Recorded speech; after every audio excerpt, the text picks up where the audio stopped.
Bonjour, cette fois-ci c'est moi qui vous présente la vidéo, donc on est toujours dans la naissance de la psychanalyse. On va faire un petit focus sur l'hystérie avec toujours Freud et on échangera sur comment il a abordé, comment il est arrivé sur l'hystérie, avec qui il a collaboré sur cette notion-là, qu'est-ce qu'il en pensait et son analyse de l'hystérie. Voilà, je vous dis à de suite sur YouTube.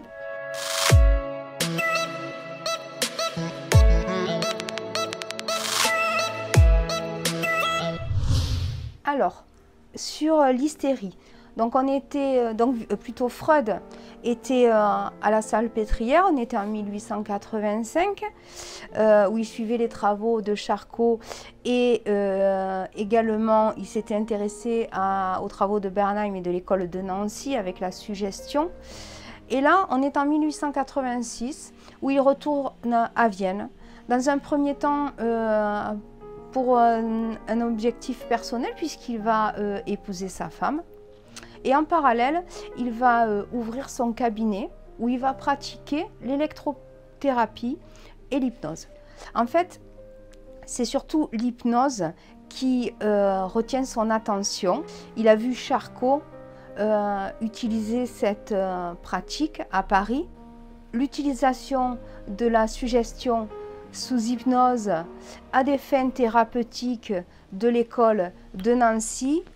Et puis il a partagé également des cas d'hystérie avec Breuer, son ami de l'époque.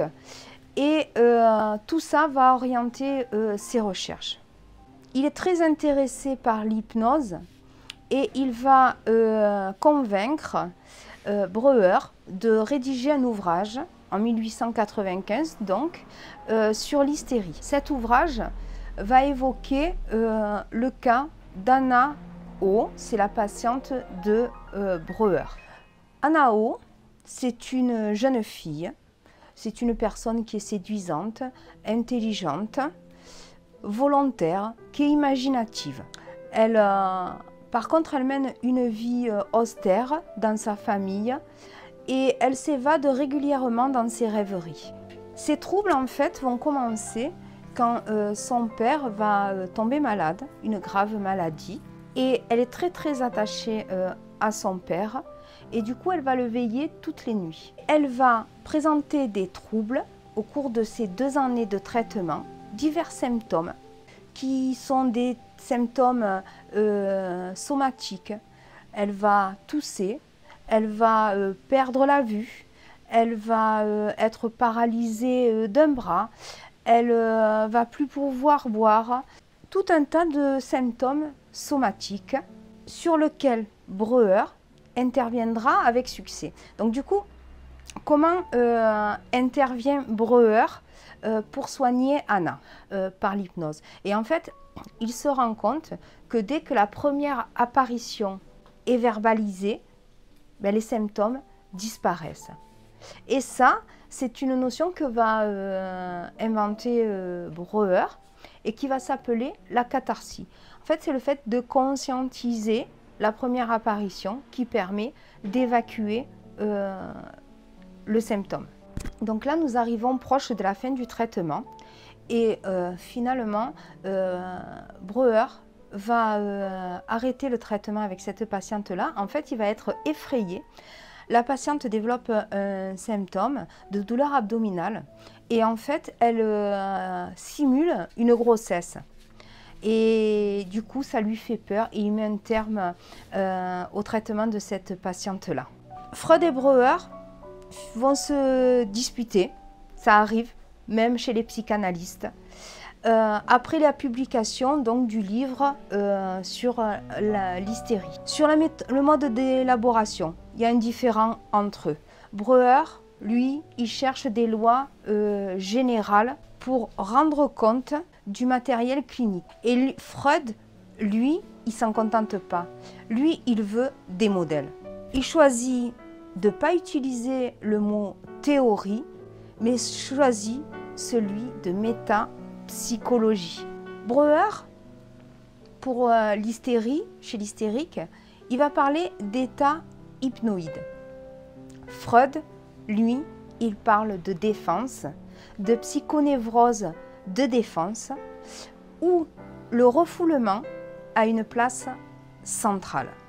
Pour Freud, il y a des représentations inconciliables qui seraient à l'œuvre dans l'hystérie, plaçant ces représentations du côté du corps. Pour lui, l'hystérie, c'est un choc sexuel, présexuel. Et la névrose obsessionnelle, c'est un choc sexuel, présexuel, qui se transforme ultérieurement en sentiment de culpabilité. Donc là, un peu complexe, je vous explique, pas de panique. Un choc facile, c'est un souvenir. Et donc, le traumatisme, il va se dérouler en 2 temps. Dans un premier temps, on est dans une période, donc avant la puberté, et on a une scène de séduction par un adulte sur un enfant qui ne procure ni refoulement, ni excitation sexuelle. On est dans une période avant la puberté, donc l'enfant, il n'est pas du tout concerné par ces sujets-là pour l'instant. Dans un second temps, là, on est dans une période après la puberté, post-pubertaire, pardon, après la puberté. Il y a une scène qui a des traits qui peuvent être assimilés à la scène de séduction, mais d'apparence assez éloignée, qui provoque un afflux d'excitation interne dû au souvenir de la scène de séduction initiale et qui vont entraîner le refoulement. Allez, on va poursuivre sur une dernière toute petite partie qui est en fait la relation avec Fliess, de Freud avec Fliess, pardon, et la naissance de la psychanalyse. Juste une petite aparté, j'espère que vous avez apprécié le coucher de soleil. Ce soir, c'est nocturne. Quand on est passionné, on est passionné. Donc, revenons à ce qui nous intéresse. L'amitié cruciale de Freud n'est pas celle partagée avec Breuer, mais avec Wilhelm Fliess. C'est un ORL, donc rien à voir avec la psychiatrie ou la psychologie, un ORL berlinois. Et ils vont entretenir des relations qui vont se poursuivre pendant des années sans relâche, avec des envois de courriers et de lettres très soutenus qui seront retrouvés par la suite et qui permettront d'établir le lien qu'il y a eu entre Freud et Fliess. D'ailleurs, leurs lettres ont été en partie publiées. Finalement, ces lettres, elles vont retracer le chemin difficile qu'a pu avoir Freud pour inventer la psychanalyse. Ça n'a pas été d'une évidence folle. Ces lettres, elles sont précieuses. Elles contiennent de nombreuses anticipations théoriques et finalement des intuitions qui ne seront pas démenties par la suite avec les recherches successives. Fliess va donner des notions à Freud, la notion de bisexualité et de latence. Pour Freud, Fliess, c'est une image idéalisée de son moi à lui. En fait, il a l'impression que c'est qu'il se voit à travers Fliess. Et du coup, c'est avec Fliess, qui je rappelle est ORL, mais c'est avec Fliess que Freud va faire sa psychanalyse, puisque tout le monde sait, enfin je pense, que pour être psychanalyste, eh ben, il faut faire sa psychanalyse. Et donc du coup, c'est du lien transférentiel qu'il va y avoir entre Fliess et Freud que va naître la psychanalyse. Ce chemin, je vous disais, a été assez difficile et d'ailleurs, on retrouve dans une de ses lettres en 1897 où Freud écrit à Fliess pour lui dire « Je ne crois plus en ma neurotica ». Pourquoi?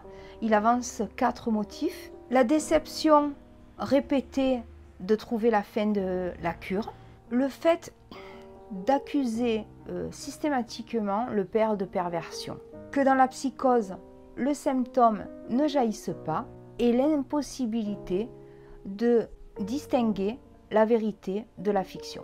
Pour les hystériques, il précisera l'idée que les scènes de séduction subies sont fantasmatiques.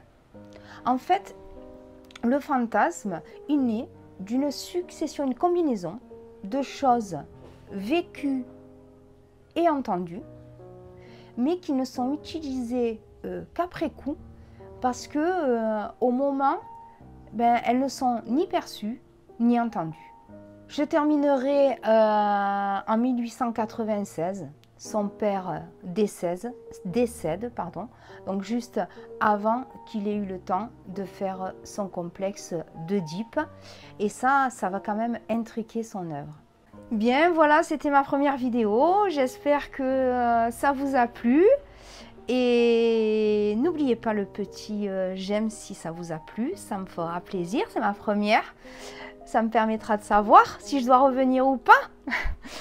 Et je vous dis à la prochaine. Bye bye.